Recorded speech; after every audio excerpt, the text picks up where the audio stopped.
In this episode, John Lehr and Jay Martel and little old me come up with a few sketch ideas.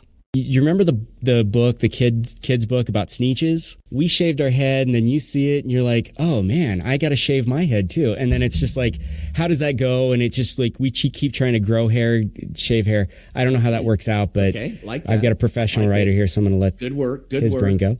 Marvel movies are all the rage, right? You're a superhero, but I like the concept of like a superhero. You're not really sure what to do with the power. So the ability to write anywhere as a mutant power, I think is pretty cool. That's a good idea. Your situation where you're on stage and there's other things happening around you that maybe it's not like the hockey thing, but like events are happening around you and people are still talking specifically to you about how bad you suck. Like everything else is going on around you, but you are the thing that's causing this to be terrible. Which one did we pick? You'll find out on this episode of It's a Sketch Comedy Podcast Show. Welcome to Sketch Comedy Podcast Show, the one-of-a-kind show where I, Stuart Rice, invite interesting people to have intriguing conversations and then improvise a comedy sketch based on what we talked about. This episode is a special treat. I'm going to give you a brief intro to both of these incredibly talented and funny human beings and try to get us right into the conversation. John Lehr is an improvisational actor who has starred in a number of movies and TV shows. You might best know him as the Geico Caveman and his most recent show on Hulu, Quick Draw, which is, no kidding, one of my favorite shows. It's a Western that is improvised, and it is wonderful. Jay Martel is a Peabody Award-winning writer and has also won an Emmy for his work on Key and Peele, also one of my favorite TV shows, and is far too qualified to be on this podcast. He also writes for The New Yorker on a regular basis. He also recently wrote a book called The Present, which is available on Audible and looks like it might be picked up for a movie. Their latest project, Speed Bump, is a play performed in the backyards of fans. You can get tickets from the link in the show notes. And now, my conversation with John Lehr and Jay Martel. John, Jay, thank you so much for coming on today. My pleasure. I really appreciate it. Thanks for having us. Oh, no, it's absolutely my pleasure. I've got a really quick question for you. What makes you interesting? No. John, I'll let you go first because you made noise. You want me to go first? I'm so fascinated. Go first for about a half an hour. I'm so fascinating on so many levels. Your hair is really... I mean, the hair is impressive. I know I'm follically challenged. That hair is gorgeous. Yeah, but you and me both. See, you guys have good bald heads, though. I underneath this, it's, God knows. That's like a great Hitler or something, like a wonderful... I got to be honest, nobody has ever given me a compliment on my hair, but they have given me a compliment on my head. Yes. Yeah. It's a wonderful head. More people have wanted to touch my head than they ever wanted to touch my hair. Nobody ever wants to touch my hair, but I do get it looks like it might hurt. I get a lot a lot on my hair. Well, your hair is like a beautiful princess that needs to be sort of admired from afar. Like... It's like it's too much. It's too much. If you touch it, it might burn you or something with its beauty. Yeah. It's like a Jew touching a crucifix. You just right. No, don't do it. Does it burn? I don't know, but I don't want to find out. It's Yom Kippur tomorrow, and I was just at a shoot where they were going to do like a Christmas scene, and it was in a Jewish household, and they were going to hang up a wreath to make the front door. And I was like, it'll catch the house on fire. Don't mess with that. But I think the thing that makes me the most interesting is that I'm still alive, because I had a life that I had. I've been sober 26 years, and there was a life before that, which Jay has heard me rant about for years and years. I'm surprised you remember it. I don't. There's huge gaps in it, but I think that's probably what makes me interesting. Okay. And Jay is extremely interesting person. Yes, absolutely. Jay, what do you believe makes you interesting? I think that I I think that I can write under any circumstances. Like if there was, maybe, if I was on a battlefield, I could write. If I was, I can, I have this, my office is actually the same room as the dryer and the washing machine. They're going like almost all the time because. And you don't care. It doesn't matter. It doesn't matter.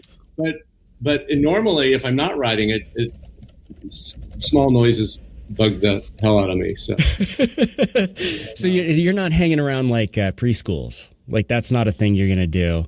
Also, you should never say that you're hanging around preschools at any point. An older white guy shouldn't be hanging around a preschool. Sorry. I mean, they just immediately take you away. Yeah, they call people. I am not co-signing for this part of the conversation.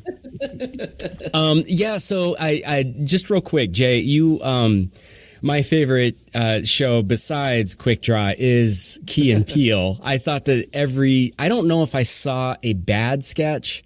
I saw ones that weren't as funny as others, but your work on that was just amazing. Everybody's work on that show was incredible. So, and in my opinion, it's the best sketch show that has probably ever existed. Just everything was super strong. So, I know you wrote on Key and Peele. I know you've written a couple movies. What else can you let everybody know what else they would know you from?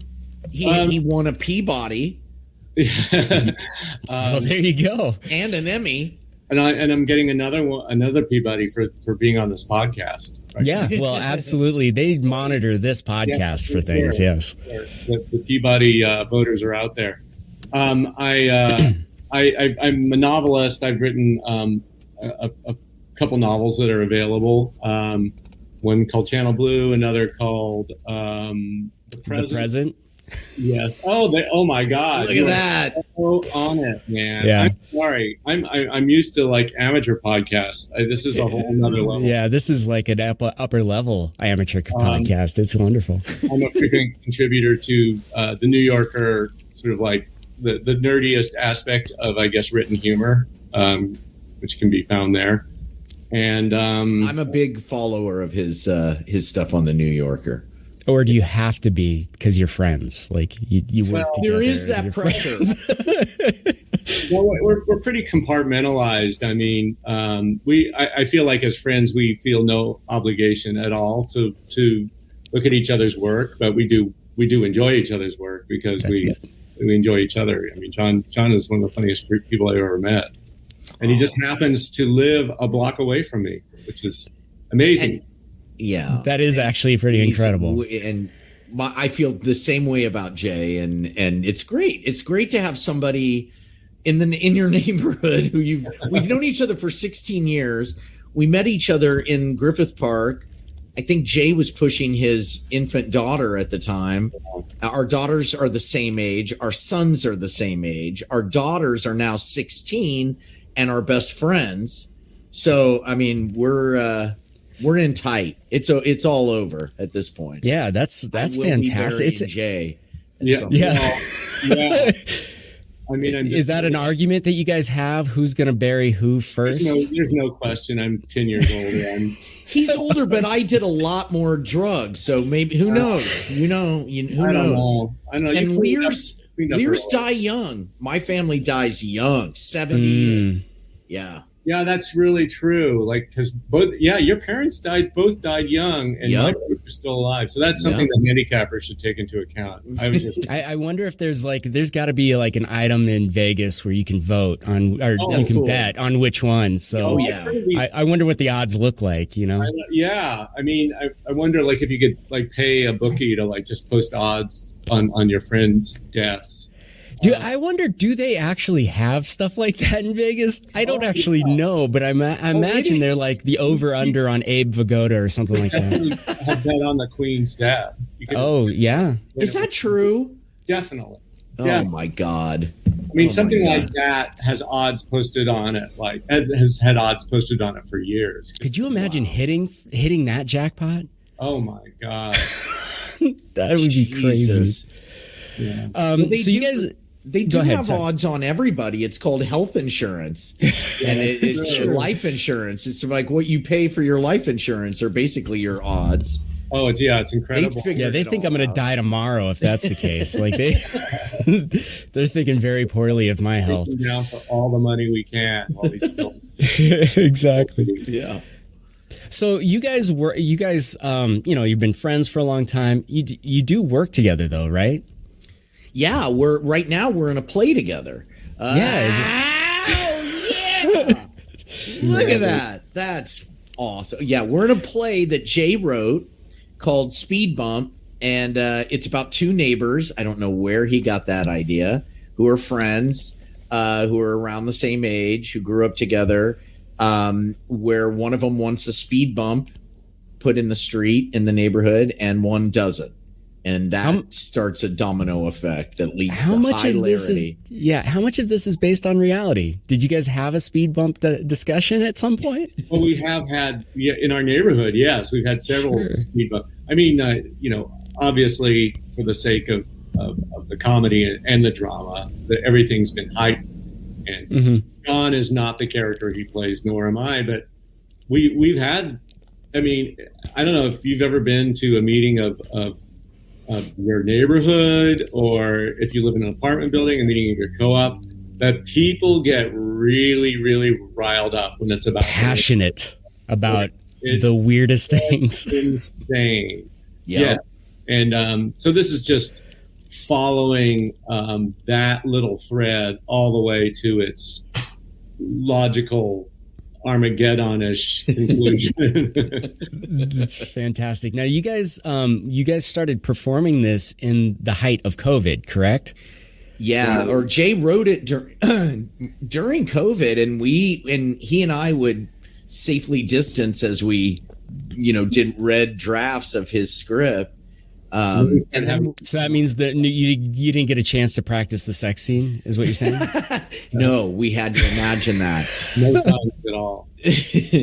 But then it was time to do a reading of the play, and Jay did it in his backyard because this was toward after the pandemic was over, but still people were nervous, and we were talking about workshopping it.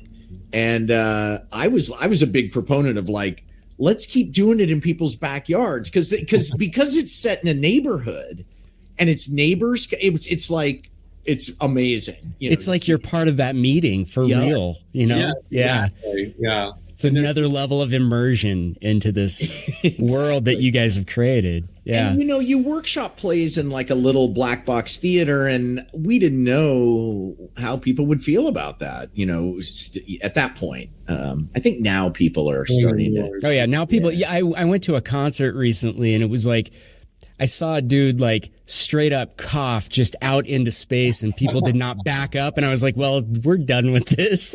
Everybody's okay. Yeah. I don't know. I still can't handle the coughing. If somebody coughs, I don't look, Yeah. You hop back a little bit and oh, no, it's fine. It's fine. It's fine. You stay over there. Yeah. But, so you guys, and you just had a performance, right? You had one on the first? Yes. How did that go?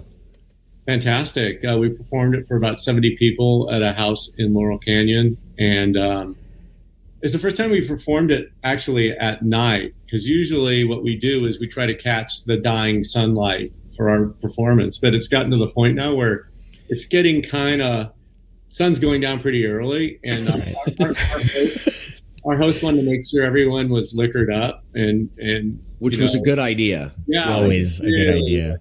I felt like we were really performing to an audience for the first time. Yeah, that's cool. Yeah, because we've been performing to kind of soberish audiences, and man, it was nice to have an audience that was lit, just a little bit looser, just a little bit easier to laugh, and it's true. Everyone was just you could just tell they'd given themselves permission to laugh immediately. There was some weed going around. Perfect. Yeah. So much laughy tobacco. Yes. Comedian's best friend. Absolutely. Both on and off stage. But although you've been sober, I should probably not be saying that. Oh, no. I'm pro drugs. I just can't do them. That's fair enough. Fair enough. No. And you've got two coming up, right? You've got the 15th and the 16th, and those are going to be whereabouts are those going to be? And can people just go to this? People can just go to this website to get tickets and. Yeah, well, they can contact. We have a publicist named Andrea who's been very helpful to us, and that website will lead you to a place where you can ask for admission to one of these shows. We're not giving out the address, obviously, because these are actually people's homes. They might not that like a huge avalanche of people are going to show up, but they might. And they can only accommodate 80 people in their backyard. All of a sudden, they've got 470. Our last one was big, I thought. I don't know. Yeah, 70 people is a lot of people. There's a lot of people in a backyard. Yeah. I agree. And without it's just us yelling, basically. I mean, there's no sound system. There's no light. The only lights for like these outdoor porch lights, like hanging over our heads. Honestly, I hope that this kind of starts a trend where people start to do more performance art in their backyard. I think it's great. There used to be a website that you could go to and you could sign up to get ideas for or get shows where traveling artists would go and perform in your living room, which was phenomenal. Of course, COVID killed it. But it was so great to be in someone's house and they're like, I don't know, grab a cushion off the couch. And it was so much warmer than going to a place to watch something. I think especially for something like this, what a great way to experience that. Yeah, no, it's a lot of musicians. Go ahead, Jay. No, I was just going to say that, we've gone into backyards where we haven't known anywhere. But at the end of it, you feel like everyone's friends, even though, we haven't really talked to anyone except each other, but the communal experience of laughing together but the audience is all holding each other's hands and they're swaying back and forth. Maybe not that. But yeah. No, but it's a shared experience that way, and I think it's really good. Yeah, it's cool. It's like the modern day version of the salon, back at, when you'd have all these people just sitting around. It's cool. Yeah. It's really cool. Jay and I don't really understand that, but yeah, we'll go along with it. No. I mean, I think during COVID, people just OD'd on their screens. I mean, because just think of how people were just ripping through 5 seasons of a show in 2 nights, and so we find that there's a real hunger out there for people watching live people. Yeah. And being around live people, I actually, I just recently had somebody on the show that wrote a book about 2-hour cocktail parties. And he's like, we should have these on a monthly basis. Just get people together. Doesn't even matter what it's about. Just get them together for 2 hours and see what happens. And I think that's a hard out after 2 hours. 2 hours. It's gotta leave. Yeah. He committed me to doing one of these, so I'm excited to see how it goes. The beginning of November, I'm going to be doing it. But I think that's really important, is to get out in front of people and see them and see what the interaction is between each. How are you going to end it after 2 hours? What are you going to do? Are you just I don't know. He wrote a book, so I'm in the middle of the book, and I need to figure out. I haven't gotten to that part, the end part, where it's like, all right, thank you. Please leave. The hounds will be released. But yeah, so I love it, and I think especially if it can be around like a performance, I think it's wonderful. I think it really does a lot of cool things for people. It hits those endorphins, and they get to experience something they've never experienced before. It's true. People are really thrilled after when they come up to us. They're just like, "This was so cool," and expectations are also low, right? Because they don't know what they've walked into. They've a friend of ours said they were doing something in their backyard, and we walked over. So that, I think those reduced expectations really. I mean, it's not like you bought a $300 ticket for a Broadway show where it's like, okay, show me. This better hit on all cylinders. Right. I will say on our behalf, we don't have sort of the benefit of that those Broadway shows have like lights and stage or props, Amazon wish list. You can put the lights on there. That's cheap. You could do that for very little money. John, now you've had an experience where you've made a show for Hulu recently, right? Mm-hmm. Yes. And then you've got a pretty long career as an actor. What are some roles that like really stick out to you as like these are the ones that you think people should go back and review? Like what are the ones that you think you just question. Nailed on them? Yeah, nailed them. Well, I never think I nailed anything. No, anybody who does any performance doesn't. Yeah, you never really feel like, okay, that one. I think, Quick Draw, which is the show I did for Hulu, is probably the one I'm most proud of. I created the show, I wrote the show, and I starred in the show. So, I mean, that's my baby.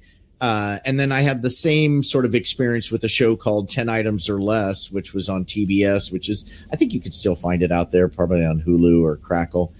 And then a show that many people haven't seen, and it's very difficult to get a hold of, but it's called Jailbait. Oh, and this is one of Jay's favorites. It's so wrong. I wonder how it would play now. But anyway, my character gets thrown in jail, and you can imagine there was a show called Oz on HBO. Yeah, which was it was hardcore prison drama. And so our idea was to do a comedy version of that. This is before Orange is the New Black, or you know. So it ran on Crackle, Sony's website. Streaming service, but it was pulled because they use advertisements, and the advertising people were like, "This we can't." But yeah, and it was the Geico Caveman, which is right.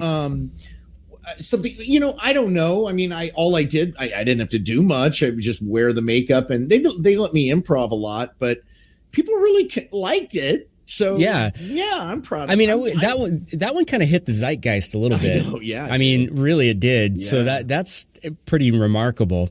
And did you get your start doing improv? Like what did you do to get in? Okay. So I went to school at Northwestern in Chicago, and they had an improv show because they're outside of Chicago, the mecca of improv, and they had an improv show in at the university that I auditioned for, and I could not believe you could say whatever you wanted on stage in front of a bunch of people. I just couldn't believe it. You were one of those guys who, like, when they first saw improv, they were like, I've been waiting all my life for this. Basically, like, you and your brother had been doing improv for years and not knowing it. Right. All my life. Jay's absolutely right. Me and my friends in Kansas were basically doing improv. We just didn't know that's what it was. We were just trying to crack each other up.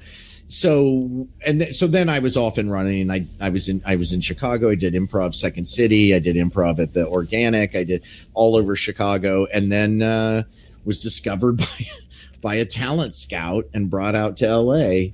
And then I pissed all that away with doing drugs and alcohol. And then I got sober and started a career. Well, I mean, at some point, you got to hit that point in your career. The drugs and alcohol has to happen. It's inevitable. Hey, I'm just thrilled I survived. Yeah, exactly. Because a lot of my friends didn't, so here I am. Yeah. And then Jay, how does someone get to be a writer? Like, how do you, that is like the most mysterious, like job or career I can think of, is how do you get to be a writer? I know you're supposed to write, but like I've done that. I'm still not a writer. How do you become one? Well, I think, when I grew up, there was more of a path to being a writer because there was more journalism, there was more magazines, there was more newspapers. And I grew up reading my local newspaper front to back, and loving all the columnists and I wanted to be a journalist. That's what I wanted to be. And then, it just, that morphed into working in magazines and newspapers on my, college, high school, and just going out. And then I moved to New York to work at Newsweek, and ended up writing articles for Rolling Stone, and then that just kind of, I guess because I was writing about TV for Rolling Stone, I had a moment where I was just like, why am I writing about this? I really actually want to be doing it. Yeah. Very cool. You and I were probably the two most popular kids in high school because I was so into journalism on my class ring. That's what I had, was the journalism thing on my class. Yeah, definitely. I crushed it in high school. That's better than the comedy drama mask that I had, you know. That's the thespian ring. Yeah. Oh, Jesus. Do you even have your class ring anymore? Is that so? No, who cares about it? It wasn't cool. At my school, it wasn't cool. No. I had one. I don't know what happened to it. No, my mom bought it for me, and it showed up, and she's like, "I got this for you." It was great. Threw it in a drawer and never looked at it again. Womp womp. That's $200 she'll never get back. She cut off her fingers to buy you that. Oh yeah, it was terrible. It was terrible. Sold a kidney. Womp womp. What else? What are you guys besides Speed Bump? What are some things that you're excited about that you're doing? John, we talked a little bit about it ahead of time. I don't know if you want to reveal any of that, but yeah, go ahead. I'm pitching a show right now with Bob Clendenin, who has been on a bunch of the shows that I've done. He was on Quick Draw. Anybody who sees a picture of Bob Clendenin, you know who he is like, oh my God, that guy. He's so funny, and he's just wonderful guy, and so that's what I'm doing right now with him, and doing the play with Jay. And I've been doing a lot of live stuff. I've been traveling a lot. People really, I chalk it up to the post-pandemic. People want, live experience, it seems. So I've been traveling a bunch. I got a bunch more ahead of me. I'm going to Dallas and Chicago. I just got back from Toronto. I'm going to Austria in January, and I haven't even told Jay this. I just got a gig for Norway. I mean, it's crazy. That's so cool. Yeah, it's all these countries want you to come teach them how to improvise in English.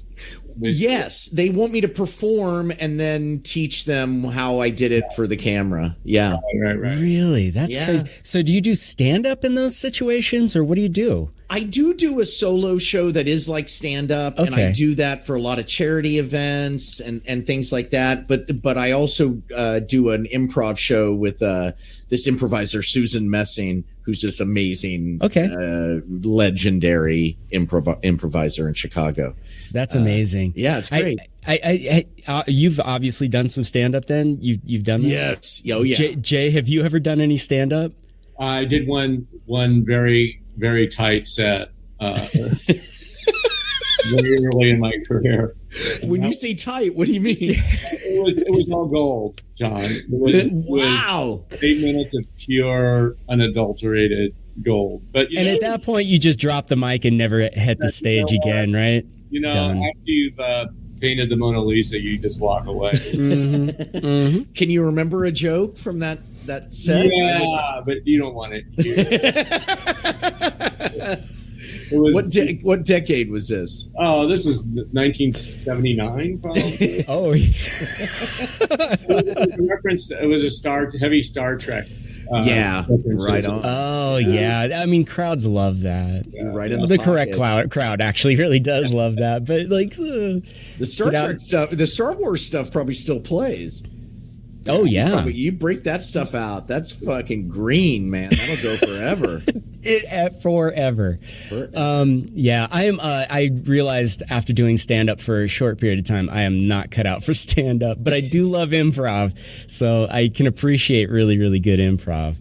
But I find anymore, even with stand up, like if they're not doing well, I feel bad for them, and I will pity laugh, which is the worst thing you could do, right? Well, improv is kind of the same. When it's bad, it's very bad, and when it's good, it's very good. But in terms of doing it, it's a lot less lonely bombing with other people on stage than it because if you're with someone good, they can pick up the slack, which is fantastic. Right. They'll save you. Yeah. Hopefully. They better. Hopefully. Yeah. That's their job. Right. Yeah. Have you ever had, John, an experience with improv where you were with somebody on the stage and it was just awful? Oh, like they were just chewing up the time, and you couldn't figure out. Do you have a specific example that you can think of? Yes, I have. I could give you a dozen, but the one that sticks out the most was at a bar called Shuba's in Chicago on Southport, where they had a stage, but they had monitors around the proscenium of the stage, and the monitors were playing the Blackhawks, who were the hockey team in Chicago. Great idea. Yeah, and it was the Stanley Cup. They weren't playing for the cup, but it was the the semifinals or whatever. And it was the tournament, and we were performing, and they left them going without the sound on, and people were pissed off. And I remember a guy, and this was my earlier group, so we were just terrible. It was called, just to give you a sense, the name of the group was called Random Sample. So that should something. And I was doing something with somebody, and a guy goes, "You suck," and I was like, "Oh, he thinks we suck," and he made eye contact with me, and he goes, "No, you suck." Yeah. That's a little demoralizing when you're on stage. Like, maybe I shouldn't keep going. But, as an improviser, you must have appreciated his specificity. I did. It hurt bad. And then I drank it all away and turned it into cancer. There you go. How did you play off of that? Did you at all, or did you just go, nope, I'm going to go into the shell and just leave? At that point, it was. I have a joke with Jay, like if we forget lines in the play, we just get in the car and drive away and never turn back. Yeah, just don't even turn try. Into a pillar of salt. Yeah, if you just do. go. And you just I just went into that mode of like, oh shit, this gig is over. How do I get to the alcohol fast enough? Right. And then Jay, you've written so much stuff. Have you ever had a situation where somebody was performing something you had written and you were just like, oh man, you can't get this any worse. You can't do this any more wrong than the way you're doing it. And I as a writer, you get some input, I imagine, but the director's got most of that. So I wonder how does that play out when you get into that situation? Well, I mean, there's a lot of different levels to that. There's the immediate thing of like writing something for the stage and then seeing it done poorly or not. I mean, let me just say, as like a writer, unless you're doing it yourself or directing it yourself, it's rarely like you see it in your head. Right. But that's part of the beauty of the whole thing, right? It's a collaborative medium. So you other people are bringing their vision to it, and you have to allow for that. And a lot of times I just have to I'm not going to say anything because that's just different. That's just a different vision. It's not wrong or right, It's their interpretation. Exactly. And it's hard because being a writer, the only reason people become writers is because they're control freaks and they want to control everything. That's why it's just them and the page. And that's, so that you have to really force yourself to let go. Right. But you don't do that in rehearsals. He just says wrong. And I say one of his lines, wrong. No. Once more, John. Once more. Again. Yeah. Cut. John knows you have to get it right. Jay will be like, what do I smell? Oh, it's shit coming out of your mouth.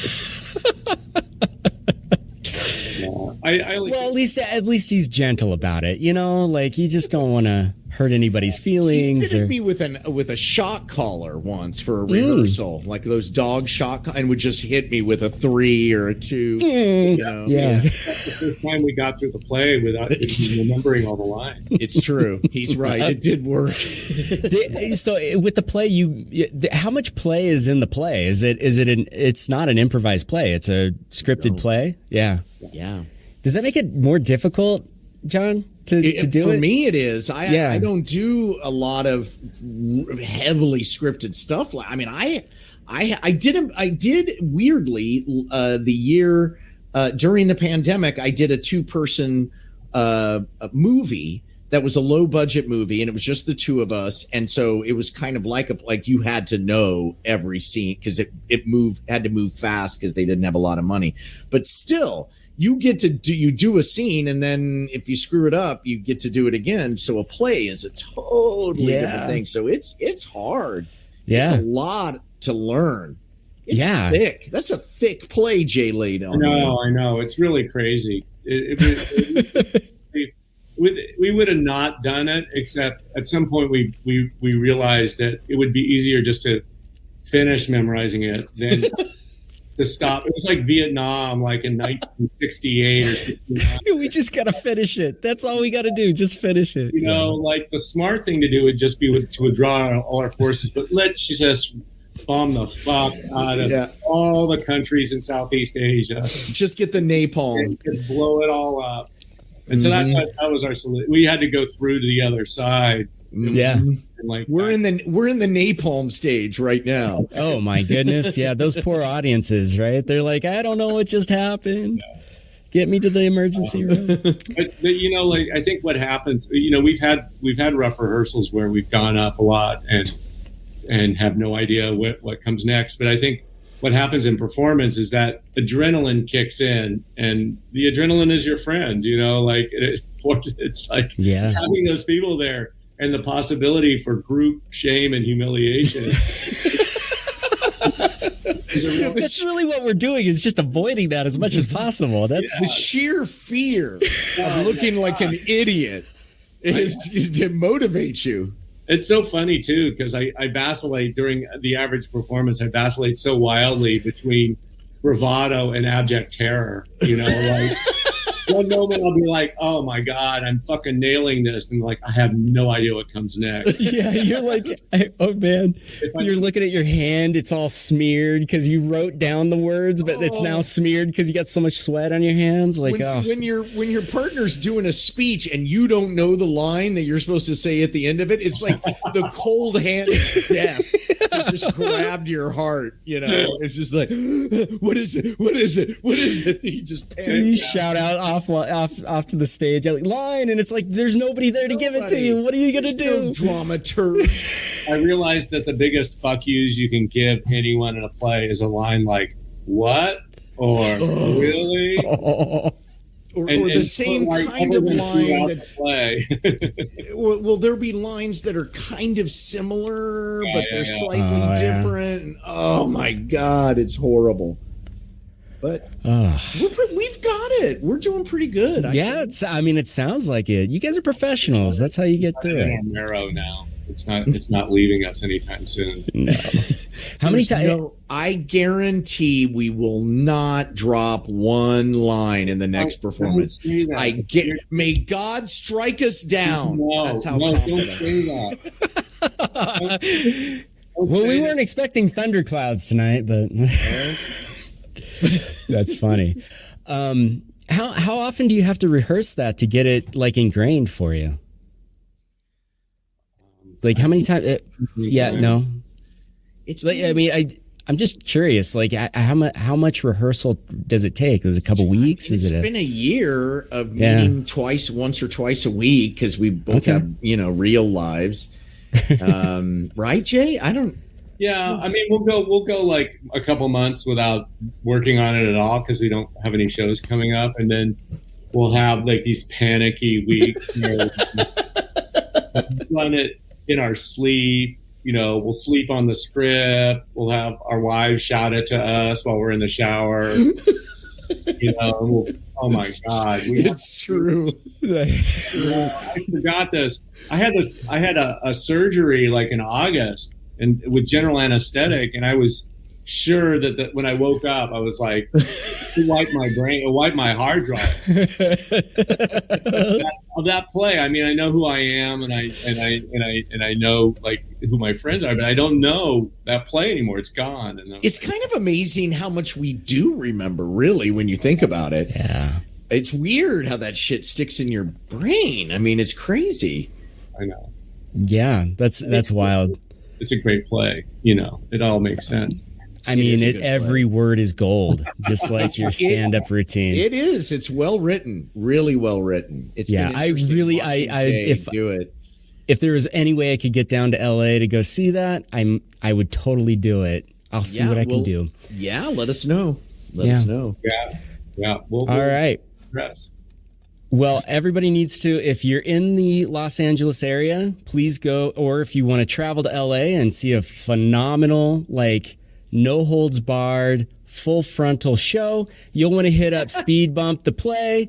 You'll want to go to this website. It's also in the comments, so it's easy to click on. But John, Jay, we have to record a sketch. I so badly want to get there to watch it. If I do, I will let everybody know.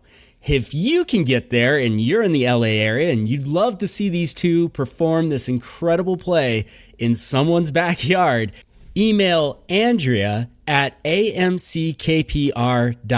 That's ANDREA at amckpr.com. But I'll let John fill us in on all of the things these guys are up to. The best time you can ever have in a lawn chair, please call us up because we will come on over and make your night. Speed Bump the Play. Make sure you call, get your tickets ASAP, selling out fast because there's only so much space in a backyard. And now our sketch. Documentary of the not so super powered. In 3, 2.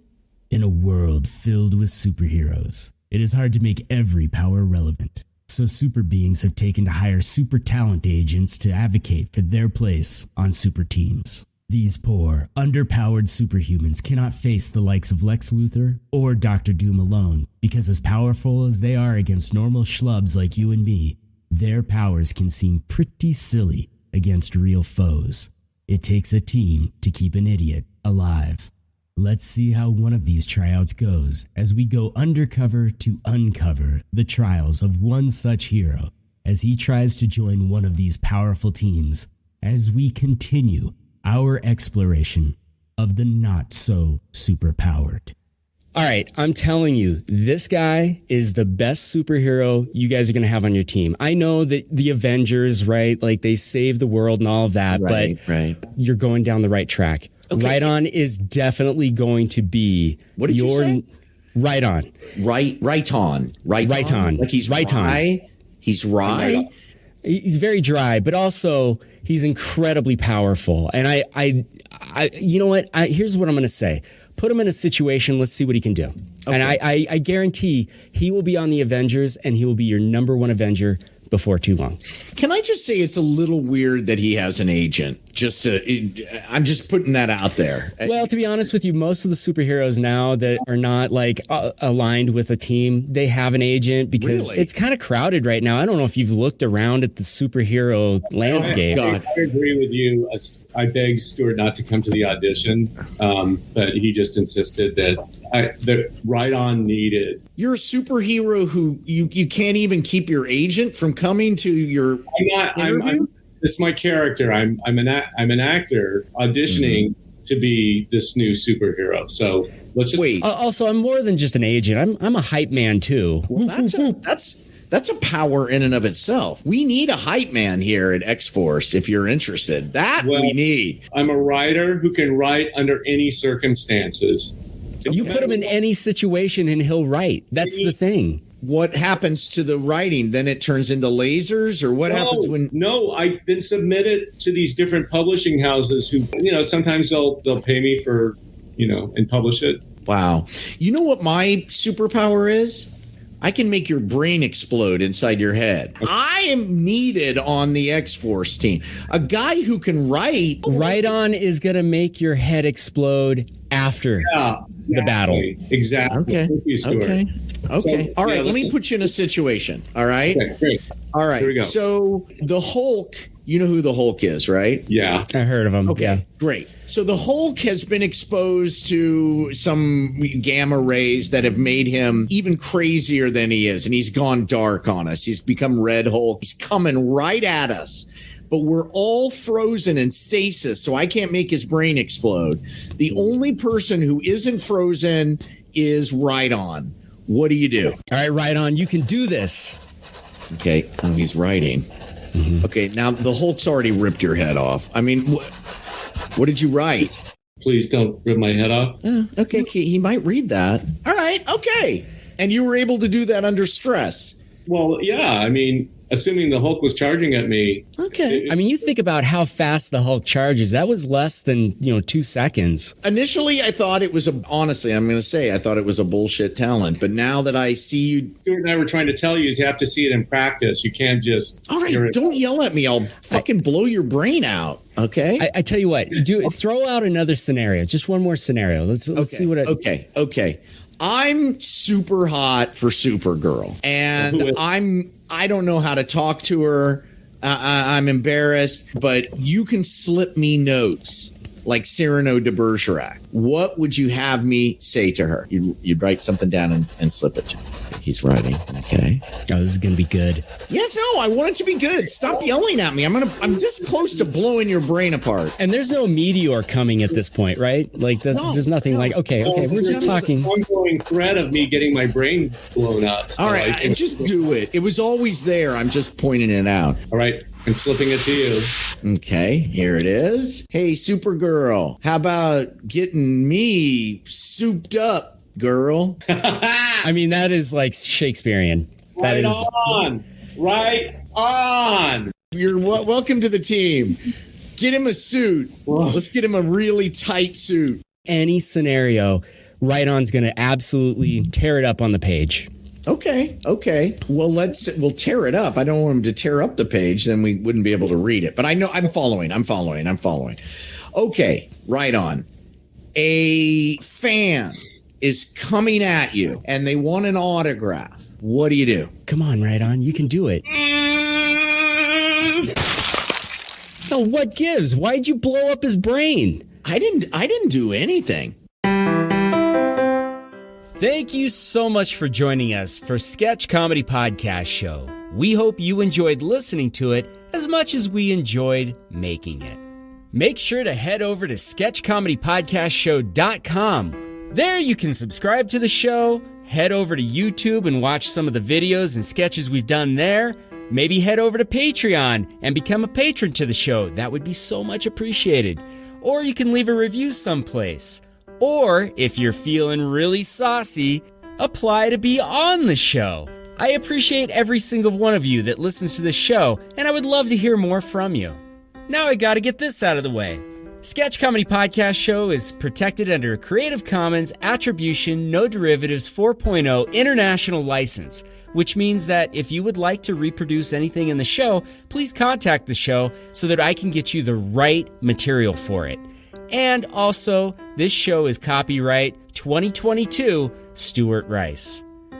Every day we are given a choice. Can we do the funny thing or the not so funny thing? I'm going to urge you to do the funny thing today and create an improvised comedy adventure of your own. Take care. See you next episode.